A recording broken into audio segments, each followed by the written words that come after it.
1년 중에 가장 더운 여름입니다. 저는 이렇게 날이 더우면 이 여름이 안 끝날 것 같아요.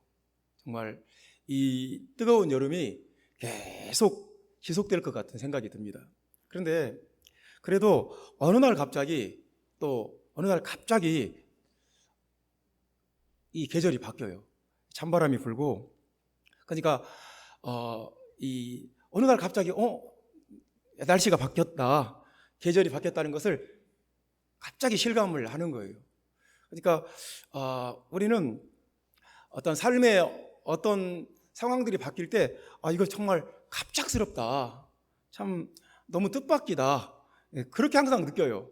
해마다 여름이 가고 가을이 와도 가을이 왔구나 깜짝 놀래고 갑작스럽다고 느낍니다. 우리는 뭐든지 뭐가 이렇게 딱 오면 그게 계속 그 패턴으로 갈 것 같은데, 그게 바뀌면 갑작스럽다 그렇게 느낍니다. 우리가 아이를 낳아서 아기를 출산할 때도 마찬가지입니다. 어느 날 갑자기 출산날이 닥쳐오는 거예요. 그냥 어제까지 아무 일도 없었는데 갑자기 오늘 산통이 오고 오늘 갑자기 아기가 나오는 거예요. 그러니까 아기를 출산할 때에도 우리는 그날이 갑작스럽게 느껴요. 갑자기 진통이 오고 갑자기 아기를 낳았다, 우리는 그렇게 생각합니다. 그렇지 않습니까? 8월 오늘이 4일인데요. 우리 하은이 생일이 8월 5일입니다. 내일인데요. 그랬어요. 그 전날까지 아무 일상을 똑같이 살았어요. 그냥 고깃집 가서 고기 먹고 삼겹살 구워 먹고 똑같이 살았는데 그 다음날 갑자기 아기를 낳은 거예요. 그래서 막 갑작스럽다고 느꼈어요. 근데 해산의 날이, 출산의 날이 갑자기 닥쳐오는 것처럼 우리 삶에는 어떤 상황들이 갑작스럽게 닥쳐와요. 갑자기 어떤 우리 주변에 계절이 바뀌고 영적인 흐름이 바뀌고 어떤 우리 입에서 나오는 그 단어들이 바뀌고, 그럴 때마다 우리는 되게 당황스럽고 두려움을 느껴요. 바뀌었구나, 뭔가 지금 상황이 바뀌었구나, 뭔가 지금 흐름이 바뀌었구나. 우리는 거기에 대해서 갑작스러운 변화라고 느낍니다. 오늘 본문의 말씀에 보면 제자들도 갑작스러운 상황 변화가 있었어요. 예수님이 십자가에 달려 죽으신 거예요. 너무나 갑작스러운 상황이었어요. 며칠 전만 해도 예수님이 나귀 타시고 예루살렘 성에 입성을 했어요. 구약 성경에 예언된 대로 예수님이 왕으로서 나귀 타고 예루살렘에 입성했을 때 모든 예루살렘 시민들이 종려나무 가지를 들고 나와서 흔들면서 호산나 호산나를 외쳤습니다. 아주 왕으로서 승리에 입성을 했어요. 그게 바로 며칠 전이에요. 그런데 며칠 만에 이 군중들이 변해가지고 예수를 십자가에 못 박아라, 그리고 예수님이 정말로 그 능력 있는 예수님이, 그 메시아인 줄 알았던 예수님이 갑자기 십자가에 못 박혀 돌아가신 거예요. 제자들이 얼마나 당황스러웠겠어요. 얼마나 놀랐겠어요. 여러분, 그렇지 않습니까? 며칠 전만 해도 나귀 타시고 구약 성경에 예언된 대로 예루살렘 성에 승리에 입성을 하셨던 예수님이 며칠 만에 비참하게 로마의 정치 권력과 유대의 종교 권력의 비참한 희생자가 되어버렸어요. 자기들이 믿고 의지하고 따랐던 그 예수님이 비참하게 벌거벗고 십자가에 못 박혀 죽었어요. 이들이 공황 상태를 느끼지 않았겠습니까? 얼마나 당황스러웠겠습니까? 얼마나 혼란스러웠겠습니까? 얼마나 실망을 했겠습니까? 얼마나 낙담을 했겠습니까? 예수님이 십자가에 달리신 지 사흘째 되던 날, 제자들 2명이 모든 것을 접었습니다. 엠마오로 내려가자. 엠마오는 그냥 은퇴자들의 도시예요. 쉬는 도시예요. 가서 뭘 생산하고 뭔가 비전을 성취하고 뭔가 꿈을 꾸고 하나님의 약속이 이루어지는 그런 도시가 아니에요. 그냥 모든 것을 내려놓고 가서 은퇴자들이 쉬는 도시, 은퇴한 도시, 아주 쉬는 도시예요. 그 시골 마을로 가서 다 접자. 제자들이 완전히 충격을 받아가지고 이 마음속에 그동안 주님이 말씀하셨던 그 모든 비전들을 다 놓쳐버렸어요. 예수 그리스도의 증인이 되고 하나님의 나라를 세우고 복음을 전파하고 세계 선교의 사명을 감당하자. 사명이라든지 복음이라든지 증거, 전도, 영혼 구원, 이런 단어, 이런 비전들을 다 놓쳐버리고 이제 우리는 끝났다. 우리가 따르고 우리가 믿었던 예수님이 그렇게 비참하게 우리를 구원하기는커녕 십자가에 달려 죽으셨는데 이제는 다 끝났다. 다 접고 내려가자. 엠마오가 그런 도시입니다. 엠마오로 내려갔다는 것은 그런 의미예요. 이제 예루살렘에서 우리가 더 이상 기대할 것 없다. 다 접고 우리는 엠마오로 내려가자. 본문에 보면 그 엠마오로 내려가던 그 두 제자의 얼굴에 슬픈 빛이 있었다고 말씀합니다. 사람의 얼굴에는 생각보다 많은 정보들이 담겨 있어요. 사람의 얼굴을 보면 많은 것들을 알 수 있습니다. 그 사람의 성격도 알 수 있고, 그 사람이 인생을 어떻게 살아왔고, 어떻게 살고 있고, 어떻게 살아갈지도 보여요. 얼굴에 슬픈 빛이 나타났다는 것은 그 속에 어떤 절망과 낙심과 어떤 실망과 두려움이 가득 찼다는 거예요. 그것이 얼굴로 이렇게 드러난 거예요. 슬픈 빛을 띠고 머물러 서더라. 그들 마음속에 있던 꿈과 희망도 비전도 영혼 구원에 대한 하나님의 나라에 대한 그 모든 소망도 다 사라지고 용기도 사라졌어요. 열정도 잃어버렸어요. 그 대신에 슬픈 빛이 얼굴에 가득 찼어요. 성경은 이런 모습들을 그냥 어떤 선악의 기준을 갖지 않고 담담하게 이제 기술을 하고 있습니다. 그래서 그 제자들에 대해서 옳다 그르다를 말씀하지 않습니다. 그냥 그랬다는 거예요. 그런데 거기에 대해서 성경은 어떤 관점을 가지고 있냐면 원인을 추적해요. 왜 이 제자들이 이렇게 낙심하고 이렇게 슬프고 모든 것을 접고 예루살렘을 떠나서 엠마오로 내려가게 된 그 근본적인 원인을 찾아요. 그러니까 성경은 항상 그런 식이에요. 원인이 무엇이냐? 왜 이 제자들이 예수님의 십자가에서 달려 죽으신 것도 한 원인이지만 그보다 더 근본적인 원인이 있다. 그 원인을 찾아요.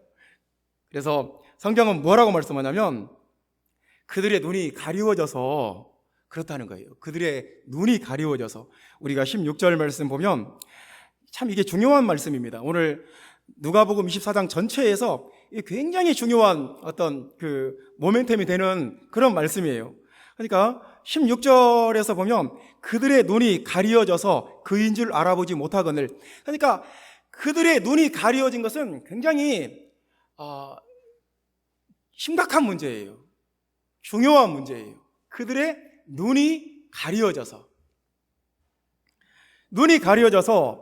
하나님의 나라를 볼 수 없고 예수를 믿고 의지했던 모든 것들이 허무하게 보이고 그동안에 기도했던 것들도 다 소용이 없고 그동안에 예수님과 함께 나누었던 그 꿈과 비전도 다 허무해져 버린 것이고 그래서 그게 어떤 눈앞의 현실과 상황이 바뀐 것이 문제가 아니라 그것보다 더 큰 문제는 그들의 눈이 가리워진 것이 더 큰 문제다. 그렇게 말씀하고 있는 것입니다. 그래서 오늘 본문의 말씀은 이제 주님이 오셔서 가리워진 그들의 눈을 이렇게 열어주신다는 거예요. 그들의 눈을 열어주신다. 오늘 본문의 말씀에는 31절 말씀에 그들의 눈이 밝아져 이렇게 말씀하지 않습니까? 그들의 눈이 밝아졌다는 거예요. 그들의 눈이 밝아졌다. 그리고 32절에도 우리에게 성경을 풀어주실 때가 똑같은 헬라어예요. 성경을 열어주실 때예요. 성경을 열어주실 때. 헬라어 디아노이고 눈이 밝아졌다, 성경을 풀어줬다 똑같은 디아노이고예요. 그 다음에 45절에도 그들의 마음을 열어 이렇게 말씀하실 때 마음을 열어 눈이 밝아져 마음을 열어 디아노이고예요.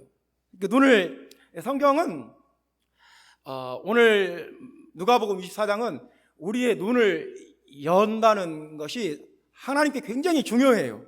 하나님께서는 우리가 우리의 눈을 열고 우리의 눈이 밝아지기를 원하고 성경 말씀에 대해서 우리 눈이 열리기를 원하고 하나님의 나라와 하나님의 능력과 하나님의 살아계심에 대해서 우리 눈이 열리기를 원하시는 거예요.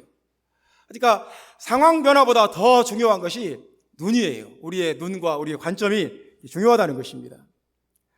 오늘 예수 그리스도께서 여러분 가운데 오셔서 여러분들의 마음을 열어주시고 여러분들의 눈을 열어주시고 여러분들의 생각을 열어주시기를 주님의 이름으로 축원합니다. 할렐루야. 그래서 그들의 마음을 열어주시니까, 그들의 눈을 열어주시니까, 그들의 생각을 열어주시니까 이제 제자들이 예수님을 알아보고 그들의 마음이 뜨거워지고 다시 예루살렘으로 돌아가서 예수 부활의 증인이 되었습니다.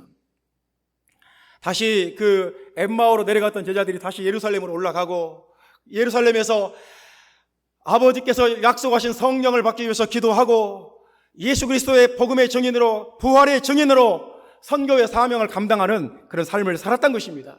그래서 그들이 복음의 증인으로 살기 위해서는 눈이 열려야 된다는 거예요. 눈이 열리는 것이 가장 중요하다는 것입니다. 사랑하는 형제자매 여러분, 우리가 예수 믿는 것은 열리는 거예요. 눈이 열리는 거예요. 세상 사람들이 보지 못하는 것을 보는 거예요. 우리가 예수를 믿는다는 것은 우리 마음이 열리고 눈이 열리고 생각이 열리는 거예요. 하나님께 눈이 열리고 성령의 역사에 우리가 기도의 능력에 하나님의 말씀에 찬양의 능력에 또 성도와 함께 모이는 이 교제에 대해서 눈이 열리는 거예요. 형제자매 여러분, 하나님께 눈이 열리시기를 주님의 이름으로 축원합니다. 이곳에서 예수님이 여러분의 눈에 보이시기를 주님의 이름으로 축원합니다. 교회에 왔을 때 여러분의 눈에 하나님의 말씀이 보이고 성령의 능력이 보이고 하나님의 임재가 보이고 살아계신 하나님이 함께 하시는 것이 여러분 눈에 보이는 역사가 있기를 주님의 이름으로 축원합니다. 보여야 돼요.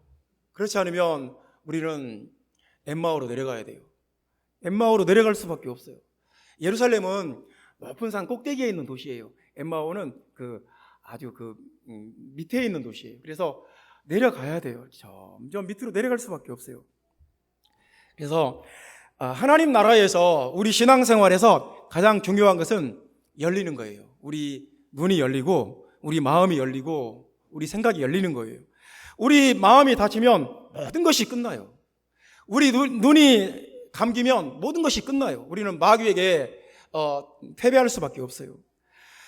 우리가 이 모든 것들이 마음이 닫히고 눈이 닫혀버리면 우리는 엠마오로 내려갔던 이 제자들처럼 패배주의자가 되고 마귀의 종이 될 수밖에 없습니다. 더 이상 하나님의 나라를 위해서 앞으로 전진할 수도 없고 하나님의 나라를 위해서 승리의 노래를 부를 수도 없고 하나님의 나라를 위해서 싸울 수도 없어요.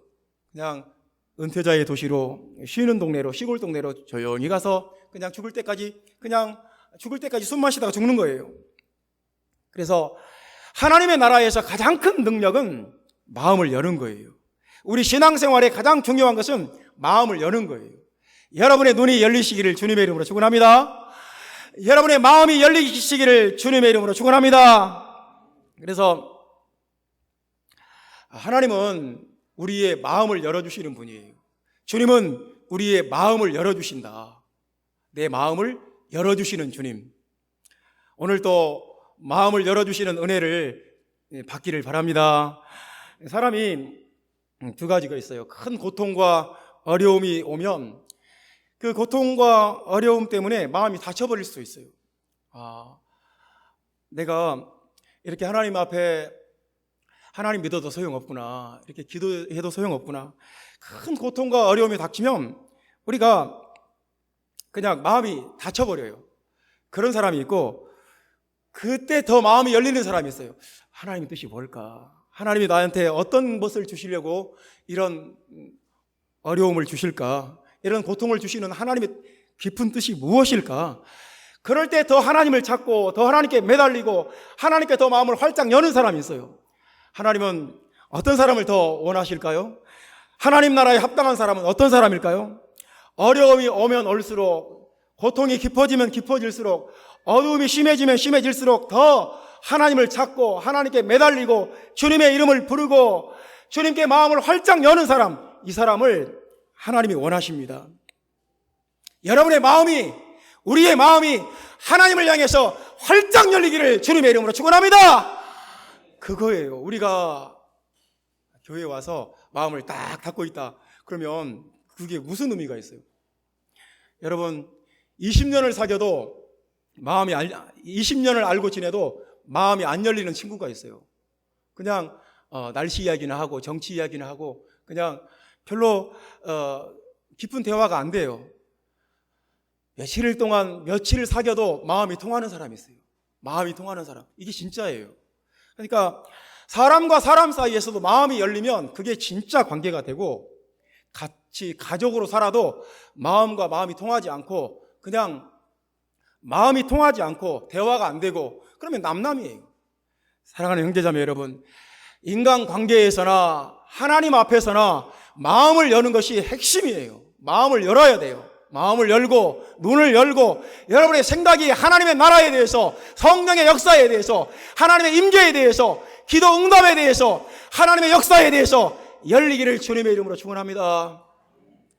오늘 본문은 예수님이 어떻게 우리의 마음을 열어주시는가에 대해서 말씀합니다.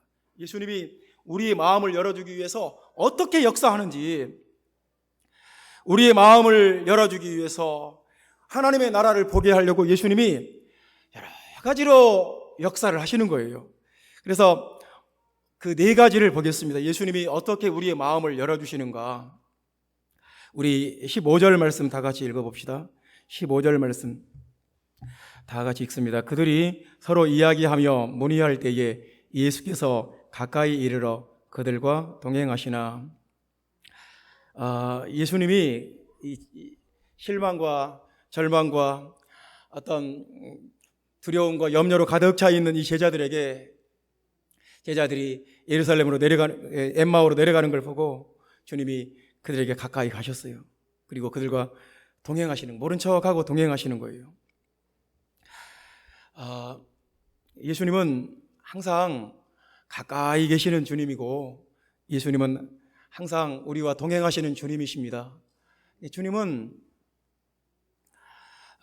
우리 곁에 계시고 주님은 우리 가까이 계세요. 우리 자동차 백밀러에 보면 사물이 보이는 것보다 더 가까이 있음, 그렇게 적혀 있습니다. 예수님은 우리가 생각하는 것보다 우리 곁에 더 가까이 계십니다. 믿으시면 아멘 합시다. 예수님은 내가 느끼는 것보다 내 곁에 가까이 계세요. 예수님은 나를 멀리 떠나 계실 거야. 나도 예수님께 마음이 떠나 있으니까 예수님도 나를 멀리 떠나 계실 거야. 그렇게 생각해도 그렇지 않습니다. 예수님은 가까이 계시는 주님이시고 나와 동행하시는 주님이시라는 것을 여러분, 오늘 성경은 우리에게 가르치고 있습니다. 그 말씀이 여러분 마음속에 들어가기를 바랍니다. 가까이 동행하시는 주님, 가까이 오셔서 동행하시는 주님. 우리는 인생의 내리막길에 있을 때, 뭔가 잘 안 풀릴 때, 두려움이 올 때, 혼란스러울 때, 당황스러울 때, 인생이 답답할 때, 모든 것이 끝나버린 것 같고 두려움과 패배주의가 나를 엄습할 때 주님도 나를 떠나버린 것처럼 느껴요. 주님도 나를 떠나셨구나. 주님, 제자들이 그랬어요. 예수님이 십자가에 못 박혀 죽으시고 끝났다. 예수님 십자가에 달려 죽었고 우리의 모든 비전과 우리의 모든 꿈과 희망과 계획과 우리의 모든 포부는 다 끝났다. 주님은, 그 끝나버린 줄 알았던 주님은 제자들 옆에 가까이 동행하셨어요. 우리는 이걸 알아야 돼요. 아무도 없을 때, 내 곁에 아무도 없고 아무것도 없을 때, 그럴 때 주님은 더 가까이 내게 찾아오신다는 것을, 내가 힘들고 어려울 때, 내가 고통스럽고 절망 가운데 있을 때, 두려움 가운데 시달릴 때 주님은 내 곁에 더 가까이 오신다는 것을 우리가 알아야 돼요. 내가 생각하는 것보다 주님은 내 곁에 더 가까이 계세요. 그렇게 믿으시면 아멘 합시다. 그것을 내가 알아보지 못할 뿐이에요. 그게 문제예요. 주님은 우리의 모든 상황 속에 주님은 우리와 함께 계시고 우리의 모든 상황 속에 주님은 우리 곁에 가까이 계신다는 것을 여러분 믿으시기를 주님의 이름으로 축원합니다. 모든 것이 끝난 것 같아요. 아니, 예수님이 십자가에 죽었다니까요. 죽었으니까 끝난 거예요. 죽음보다 더 무서운 것이 어디 있습니까? 죽었어요. 그것도 비참하게 죽었어요. 모든 것이 끝났어요. 희망이 보이지 않아요.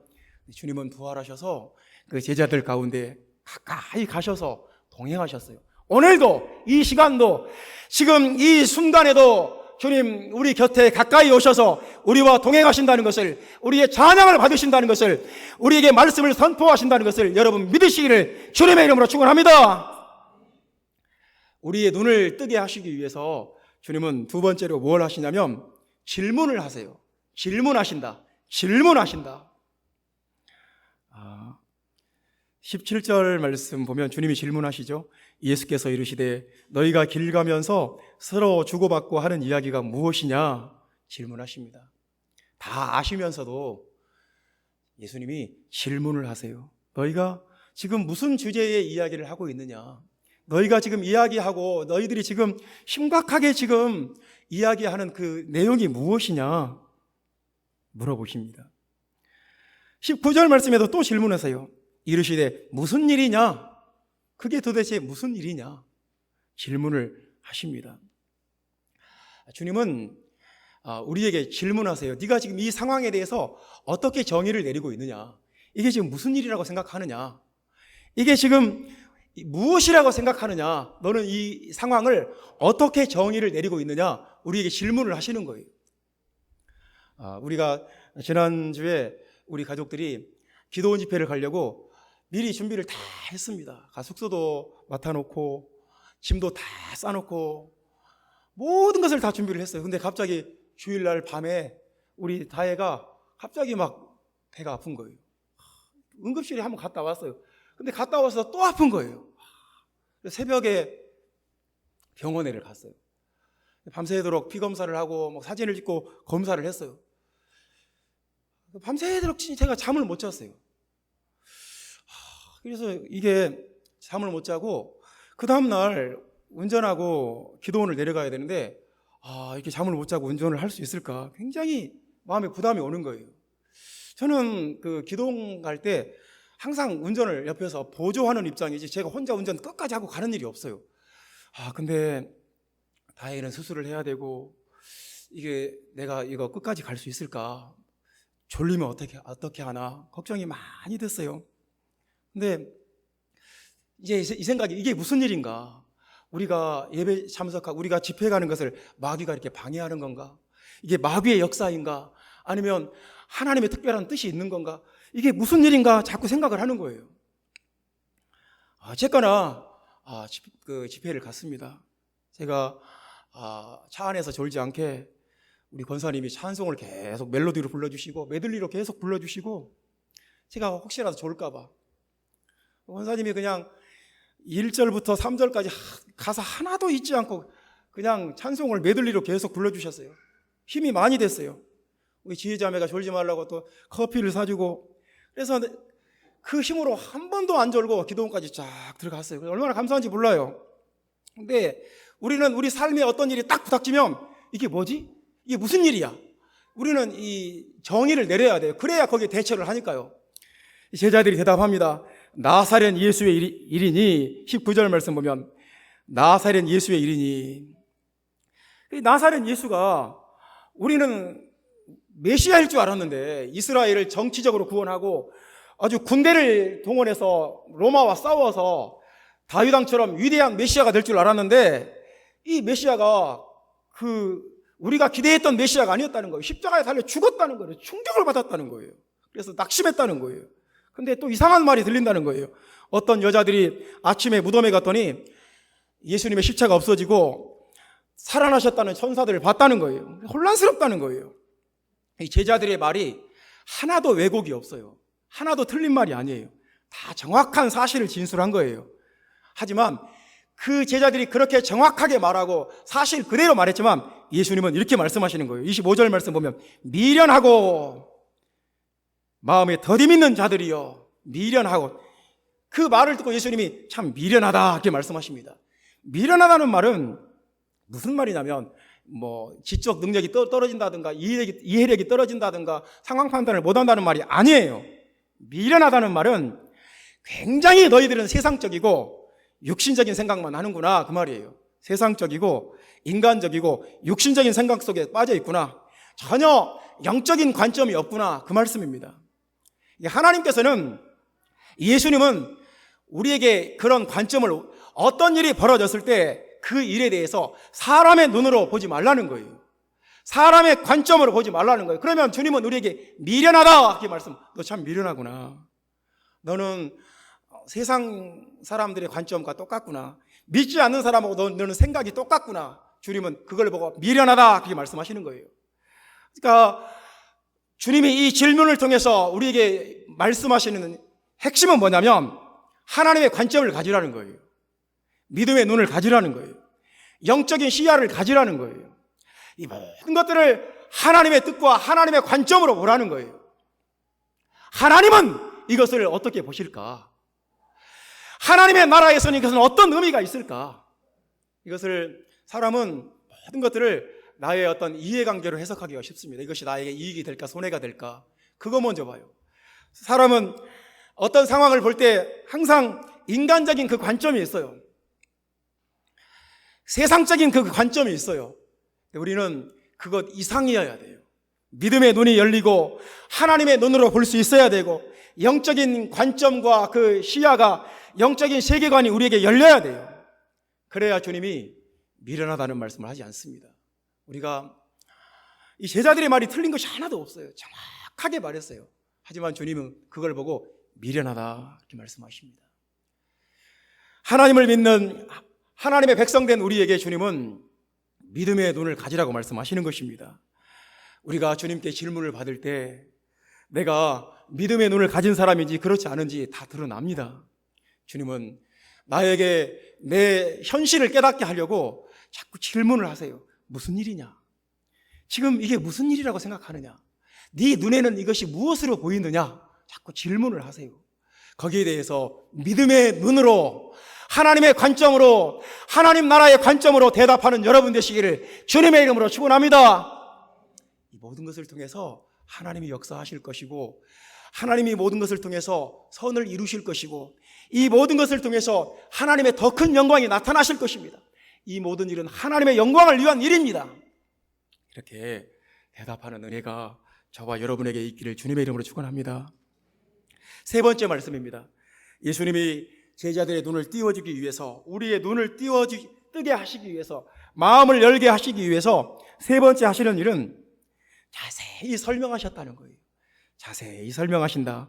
27절 말씀 우리 다 같이 읽어봅시다. 이에 모세와 모든 선지자의 글로 시작하여 모든 성경에 쓴 바 자기에 관한 것을 자세히 설명하시니라. 성경 전체를 설명했어요. 성경 전체를 설명하시는데 이게 참 중요한 말은 뭐냐면 자세히 설명했다. 참 누가복음에만 있는 특별한 아주 독특한 표현이에요. 자세히 설명하신다.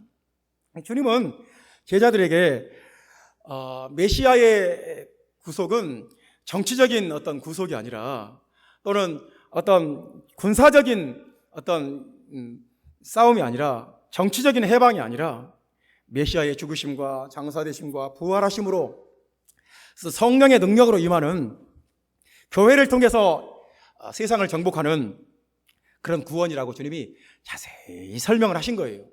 제자들에게 하나님의 말씀을 설명을 했어요. 그래서 주님은 우리에게 설명하시는 주님이에요. 주님은 우리에게 깨닫게 하시는 주님이고, 주님은 날마다 우리에게 오셔서 자세히 이렇게 깨닫게 하세요. 그래서 주님은 교회 안에 가르치는 사람들을 많이 세워요. 우리 교회 안에 목사와 교사를 세우셔서 주님은 자세하게 설명을 하세요.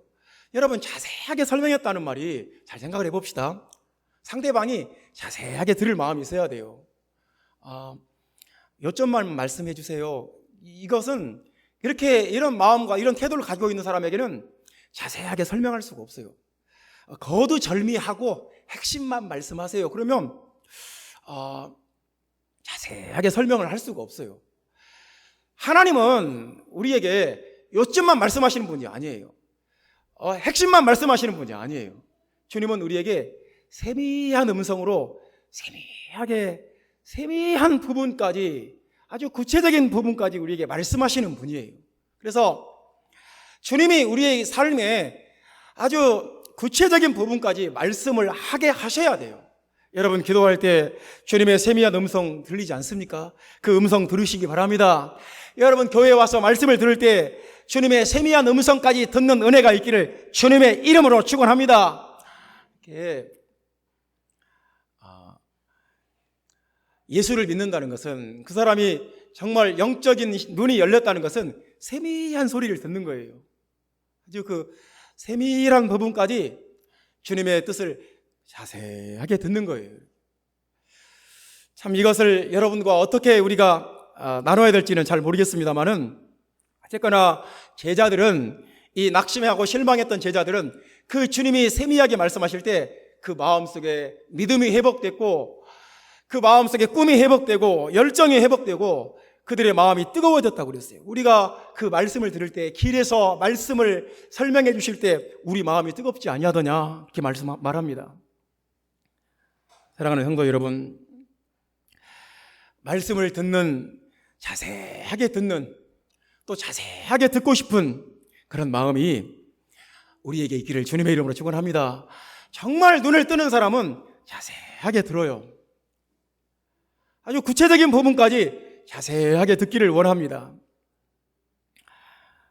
네 번째 말씀입니다. 주님은 우리의 눈을 띄워주기 위해서, 우리의 마음을 열게 하시기 위해서 네 번째 어떤 일을 하시냐면 떡을 떼어주신다는 말씀입니다. 떡을 떼어주신다. 이제 우리 30절 말씀 다 같이 봅시다. 그들과 함께 음식 잡수실 때에 떡을 가지사 축사하시고 떼어 그들에게 주시니 그들의 눈이 밝아져. 주님이 그들에게 식사할 때 자꾸 떡을 떼어주시는 거예요. 그러니까 떡을 떼어주시고는 진행형이에요. 계속 떼어주시고 계속 떼어주시는 거예요. 다 먹을 때까지 계속 떼어주시는 거예요. 너도 한 번 먹고 너도 한 번 먹고 계속 떡을 찢어서 자꾸 주시는 거예요. 제자들은 그걸 받아서 먹었어요. 근데 어느 순간 눈이 활짝 뜨인 거예요. 어느 순간 눈이 활짝 띄어서 이분이 예수님이구나. 예수님이 십자가에 못 박혀 죽으신 예수님이 지금 여기 오셨구나. 부활하셨구나. 예수님을 알아봤어요.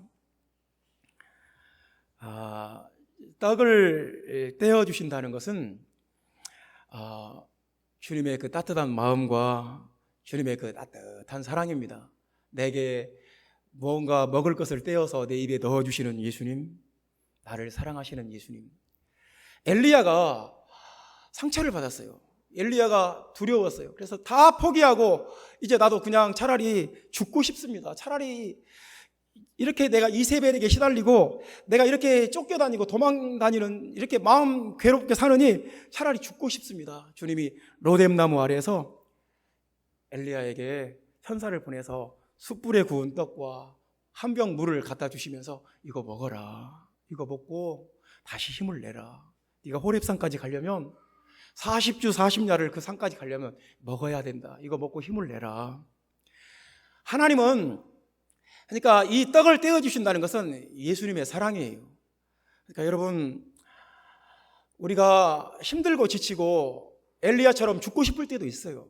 제자들처럼 마음이 그렇게 약해지고 모든 것을 내려놓고 싶을 때가 왜 없겠어요? 주님이 그때 오셔서 떡을 떼어주시는 거예요. 이거 먹고 힘을 내라. 예수님께서 우리에게 떡을 떼어주시면 우리가 마음에 감동이 오고 눈에서 눈물이 나오고, 내가 예수님께 이렇게 사랑받고 있구나. 여러분은 다 컸으니까 누가 여러분 입에다가 먹을 거 떼어서 넣어주지 않죠. 여러분에게 숟가락에다 반찬 얹어서 여러분 입에 넣어주는 일은 거의 없죠. 근데 참 누군가가 나에게 입에다 뭘 넣어주면 그렇게 사랑받는 느낌이 들고 그렇게 고마워요. 그렇지 않을까요? 예수님은 우리를 너무너무 사랑하셔서 내가 너를 사랑한다는 걸 항상 표현하세요. 어떻게 표현하냐면 떡을 떼어서 입에 넣어주세요. 예수님은 그런 식으로 우리를 향한 자신의 사랑을 표현하세요. 예수님의 사랑을 체험하는 여러분 되시기를 주님의 이름으로 축원합니다. 아, 예수님 나를 사랑하시는구나. 나에게 먹을 것을 주시는구나. 떡을 떼어서 내 입에 넣어주시는구나. 그 사랑으로 힘을 얻는 거예요. 여러분, 우리가 엘리야처럼 앞으로도 40주 40야를 호렙산까지 가야 되는데 주님이 주시는 떡을 먹지 않고 어떻게 가겠어요? 그 떡이 없었다면 이 엘리야는 좌절하고 우울증에서 빠져나오지 못했을 거예요. 엘리야도 죽고 싶었어요. 근데 천사가 와서 숯불에 구운 떡과 한 병 물을 먹고 힘을 얻었어요. 그게 사랑이에요. 주님은 오늘 이 시간 우리에게 오셔서 우리에게 떡을 떼어주세요. 이것 먹어. 이것 먹고 힘을 내라. 용기를 잃지 마라. 내가 너를 사랑한다. 우리가 주님의 사랑을 체험하면 눈이 열려요. 새로운 세계가 우리에게 열려요. 내가 사랑받고 있다는 걸 알면 우리에게 새로운 세계가 열린다는 것을 아시기를 주님의 이름으로 축원합니다. 여러분, 주님의 사랑을 받고 주님이 나를 이렇게 사랑하시는구나. 여러분의 마음에 감동이 일어나고 여러분의 눈에서 눈물이 나오고 주님이 나를 이렇게 사랑하시는구나. 새로운 세계가 열리고 주님께 하나님의 나라에 여러분의 눈이 열리는 역사가 있기를 주님의 이름으로 축원합니다. 예수 믿는 것은 눈이 열리는 거예요. 마음이 열리는 거예요. 새로운 세계가 열리는 거예요. 오늘 이 시간 여러분 가운데 하나님의 역사하시기를 간절히 원합니다. 열려야 돼요. 하나님께서 오늘 이 자리에 오셔서 우리의 눈을, 우리의 마음을, 우리의 생각을 열어주실 것을 나는 확신하고 믿습니다. 기도하겠습니다.